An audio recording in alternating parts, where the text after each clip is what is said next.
Antes de começar, inscreva-se neste canal para receber palavras de paz, conforto e espiritualidade. Ative as notificações e permita-se um momento de tranquilidade.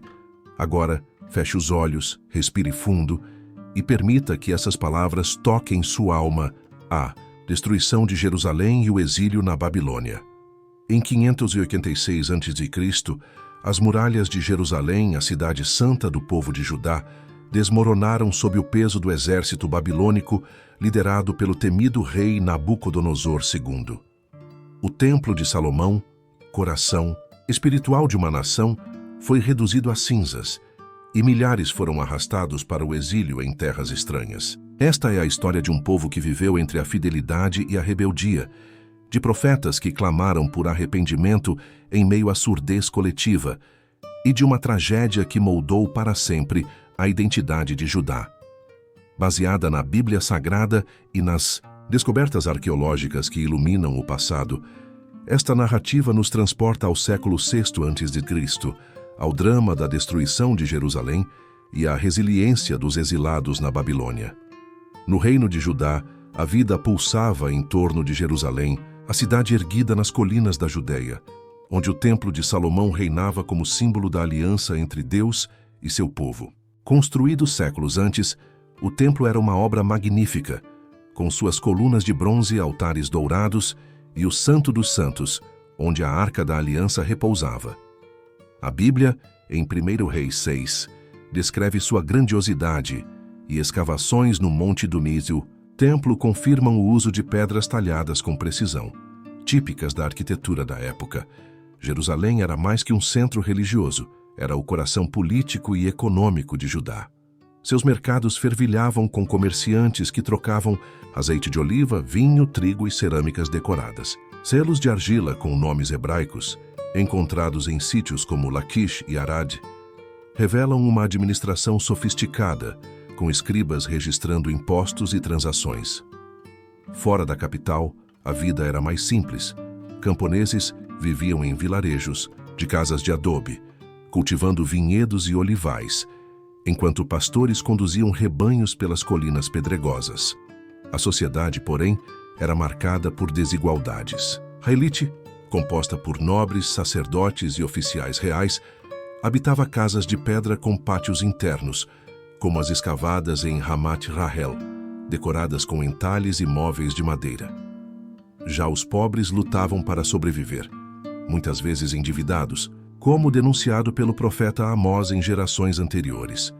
A Bíblia, em 2 Crônicas 36, pinta um quadro de decadência espiritual. Apesar do templo, muitos em Judá adoravam ídolos cananeus, como Baal e Aserá, em altares pagãos nas colinas. Escavações em Tel Beer-Sheva encontraram altares com chifres, destruídos em reformas religiosas, evidenciando essa idolatria. A fé em Yahvé, o Deus de Israel, ainda era central para muitos, especialmente entre os levitas e os profetas. Mas a corrupção moral e a injustiça social minavam a nação. Juízes aceitavam subornos e os pobres eram explorados, como descrito em Jeremias 5. Eles não defendem a causa do órfão, nem julgam a causa da viúva. Essa desobediência, a lei de Moisés atraía a ira divina, conforme os profetas alertavam incansavelmente. Enquanto isso, o cenário geopolítico se tornava sombrio. O Império Assírio, que dominara o Oriente Médio, colapsara no final do século VII a.C., dando lugar ao Império Babilônico, liderado por Nabucodonosor II. Tábuas cuneiformes da Babilônia, como as Crônicas Babilônicas, descrevem-no como um rei estrategista que transformou sua capital numa metrópole de palácios e jardins suspensos, financiados por conquistas brutais. Seu exército equipado com carros de guerra, arcos de longo alcance e torres de cerco era uma máquina de destruição. Nesse contexto, os profetas de Judá se tornam figuras centrais. Jeremias, nascido em Ananote, uma vila sacerdotal, é chamado por Deus ainda jovem, como relata Jeremias 1. Antes que te formasse no ventre, eu te conheci. Sua missão é ingrata, advertir Judá sobre o julgamento iminente. Em Jeremias 7, ele prega às portas do templo: Melhorai os vossos caminhos e as vossas obras, e eu vos farei habitar neste lugar. Ele acusa reis, sacerdotes e o povo de hipocrisia, alertando que a confiança cega no templo não os salvará. Jeremias enfrenta a rejeição.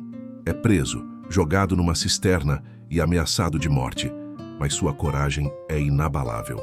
Suas palavras, registradas por seu escriba Baruque, ecoam como um lamento pela nação. Outro profeta, Rabacuque, também levanta sua voz. Menos conhecido, ele vive na mesma época e questiona Deus sobre a injustiça em Judá, como registrado em Abacuque 1, porque me mostras a iniquidade e me fazes ver a opressão. Deus responde que usará os babilônios, povo feroz e impetuoso, como instrumento de castigo. Abacuque, perplexo, aceita a soberania divina, encerrando seu livro com uma oração de confiança. Ainda que a figueira não floresça, eu me alegrarei no Senhor. Esses profetas, com suas mensagens de juízo e esperança, são faróis numa era de trevas. No trono de Judá, a instabilidade política agrava a crise. Em 597 a.C., Nabucodonosor invade Judá após a rebeldia do rei Joaquim. Jerusalém é sitiada e Joaquim morre. Seu filho, Joaquim, reina por apenas 3 meses antes de ser deportado para a Babilônia com a elite judaica, incluindo sacerdotes, artesãos e o jovem profeta Ezequiel. Nabucodonosor coloca Zedequias, tio de Joaquim, como rei vassalo. Zedequias, descrito em 2 Reis 24 como fraco e indeciso, governa sob a sombra da Babilônia. Ele jura lealdade a Nabucodonosor, mas pressionado por nobres pró-Egito, busca uma aliança com o faraó Psamético II.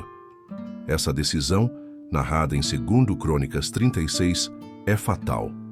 As tábuas babilônicas confirmam que Nabucodonosor não tolerava a traição e em 587 a.C., ele marcha contra Judá com um exército avassalador. O cerco de Jerusalém começa no 10º mês de 587 a.C., como relata 2 Reis 25. Durante 18 meses, a cidade é isolada. As muralhas, reforçadas por reis anteriores como Ezequias, resistem inicialmente, mas a fome se instala. Lamentações 4 descreve a tragédia. A língua do menino de peito gruda no céu da boca de sede. Os meninos pedem pão e ninguém lhe reparte. Mães em desespero chegam a extremos impensáveis, como narrado em Lamentações 2. As mulheres, ainda que compassivas, cozeram seus próprios filhos. Escavações em Jerusalém encontraram pontas de flechas babilônicas e camadas de cinzas evidenciando a violência do cerco. Ostraca de Lachish, cartas militares em hebraico, revelam o desespero. Não vemos mais os sinais de Azeca, indicando que as cidades aliadas caíam uma a uma. Em 586 a.C., no 9º dia do 4º mês, as muralhas cedem. O exército babilônico invade, liderado por Nebuzaradã, comandante da guarda de Nabucodonosor. O templo é profanado. Seus utensílios de ouro e bronze, como colunas, e a bacia chamada Mar, são levados para a Babilônia, conforme 2 Reis 25. O santuário é incendiado e a cidade é reduzida. Escavações no Parque Arqueológico de Jerusalém revelaram uma casa queimada, com destroços carbonizados, confirmando o incêndio generalizado. Zedequias tenta fugir pelo deserto, mas é capturado perto de Jericó. Levado à presença de Nabucodonosor em Ribla, ele é forçado a assistir à execução de seus filhos antes de ter os olhos arrancados. Acorrentado, é deportado para a Babilônia, onde morre. A elite de Judá, incluindo sacerdotes como Seraías, é massacrada. O exílio começa. Milhares de judeus, principalmente da elite e artesãos qualificados, são deportados para a Babilônia, a cerca de 800 quilômetros de Jerusalém. A jornada é árdua, atravessando desertos e rios. Salmos 137 captura a angústia. Junto aos rios da Babilônia, ali nos assentamos e choramos, lembrando-nos de Sião. Na Babilônia, os exilados se estabelecem em comunidades, como Tel Abib, às margens do rio Quebar, como menciona Ezequiel 3,15. Tábuas cuneiformes, como as do arquivo Murachu, mostram que muitos judeus se adaptam, trabalhando como agricultores, comerciantes e artesãos. Alguns, como Daniel e seus amigos narrados em Daniel 1, ascendem a cargos na corte babilônica, evidenciando oportunidades para a elite educada. A vida no exílio é um misto de dor e resiliência. Os judeus preservam sua identidade, reunindo-se para orar e estudar as Escrituras. Ezequiel, agora profeta entre os exilados, tem visões de esperança, como a do Vale de Ossos Secos, Ezequiel 37, prometendo a restauração de Israel. Jeremias, em sua carta aos exilados, Jeremias 29, exorta: Buscai a paz da cidade para onde vos fiz transportar, porque na sua paz vós tereis paz. Ele também profetiza que após 70 anos Deus trará o povo de volta. Essa mensagem sustenta a fé dos exilados, que começam a compilar textos sagrados, lançando as bases para o judaísmo rabínico. A destruição de Jerusalém foi um marco na história de Judá, mas o exílio paradoxalmente fortaleceu sua fé. Longe do templo, os judeus aprenderam a adorar em sinagogas, com oração e estudo. Décadas depois, em 539 a.C., o rei persa Ciro conquista a Babilônia e, como narrado em Esdras 1, permite o retorno dos judeus a Jerusalém para reconstruir o templo. Essa restauração, profetizada por Jeremias e Ezequiel, marca o início de uma nova era.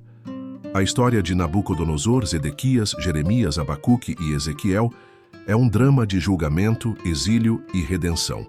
A queda de Jerusalém em 586 a.C. foi um lembrete da soberania divina, mas também da misericórdia de Deus, que preservou um remanescente fiel. Que esta narrativa nos inspire a ouvir os avisos dos profetas e a confiar na promessa de restauração, mesmo nas cinzas da destruição. Mantenha os olhos fechados, respire fundo e lembre-se: a palavra do Senhor é viva e renova o nosso ser. Compartilhe este vídeo com alguém que precisa ouvir estas palavras. Deus abençoe sua vida.